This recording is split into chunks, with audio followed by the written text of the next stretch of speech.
Listen up. It's just in. All the gossip. The Rumor Report. Gossip. With Angela Yee. It's the Rumor Report. The Breakfast Club. Well, Bill Cosby has released his first public statement from prison, and he released this through his spokesman, Andrew Wyatt. Happy Valentine's Day. My political beliefs, my actions of trying to humanize all races, genders, and religions landed me in this place surrounded by barbed wire fencing, a room made of steel and iron. So basically, he has no remorse. He feels like he is a political prisoner, according to the statement. He said, it's just an accusation that's not true. And his spokesperson is saying, and what America has said is that women don't lie, women do lie. That's what his spokesperson said for him. I hope Bill Cosby don't have a Valentine's. He hopes he doesn't as well. No. Well, maybe he does. Maybe that's what he's into. No. Whatever he's into. And, his wife hasn't gone to visit him in prison yet, but that's at his own request. He doesn't want anybody to come see him. So I guess it is what it is. According to other reports, they're saying that, and his spokesperson has also said that he's having a good time behind bars. All right. ICE has dropped the aggravated felony charge against 21 Savage as the cause for his deportation. So I guess they're going to have to go through his paperwork and everything to make sure he can still stay. But they have dropped that aggravated felony charge against him. So what does that mean? He's good now? He can fill out the proper paperwork and be good money? Yeah, his paperwork is already pending. He already filled it out in 2017. So I know it takes years to process. I was reading somewhere the only issue is that under Donald Trump now, the way he's made the law is that you can't stay here while you wait for it to process. And sometimes it takes 4 to 5 years. So I'm not sure what's going to happen yet. But he does have children here. He has been, very community oriented. So. And he got that big guy Hove behind him, too. Yeah, he has a great lawyer now, thanks to Jay-Z. So we'll see what happens. He was released on bond on Tuesday, and that's it. And it's not like he hasn't been a productive citizen. Right. Especially since he's been in the rap game. Paid taxes. All them goddamn taxes he paid, you better let me stay in this country.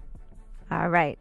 Now let's talk about Drake. His So Far Gone mixtape has hit streaming services. I didn't even realize So Far Gone wasn't on streaming services, but it has hit those streaming services for the first time. It's been 10 years since that mixtape came out.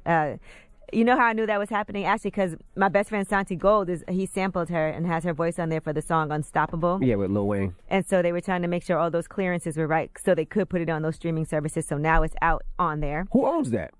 Who owns what? That project. Is it Jay Prince? Is it Drake? I wonder. Oh, I have no idea. But he did a post just talking about what everybody was doing 10 years ago. He said, for Future the Prince, he said, a decade ago you were DJing all ages parties. At OVO 40, a decade ago you were scared to share your beats. He goes on to talk to Boy Wonder. He said, a decade ago you were in a basement with pink insulation walls figuring out Fruity Loops. He talks to Bria Miles. He said, a decade ago you were working the makeup counter at Beverly Center.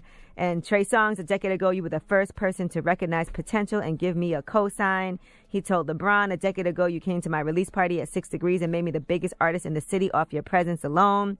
He told Kanye, a decade ago I rapped over your beat because you just made the best ish. And even though you stay wilding on Twitter these days, I will never forget what you contributed to the game and my career. He told Jazz Prince, a decade ago you took a chance on MySpace and introduced me to Wayne.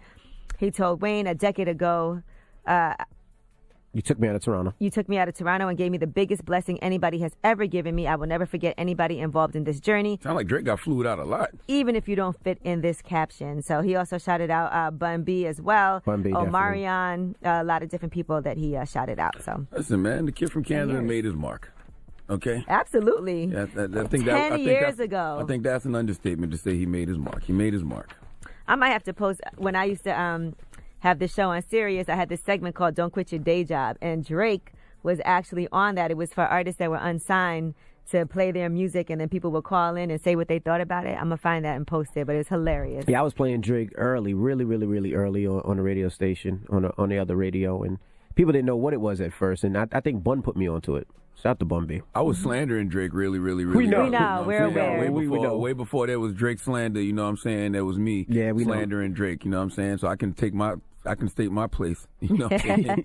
I can stake my claim to But it's really too. funny. People were calling in and telling him he sounded like Bow Wow. It's funny if you hear it. And he sounded a little different back then. But I'm Angela Yee, and that is your Rumor Report.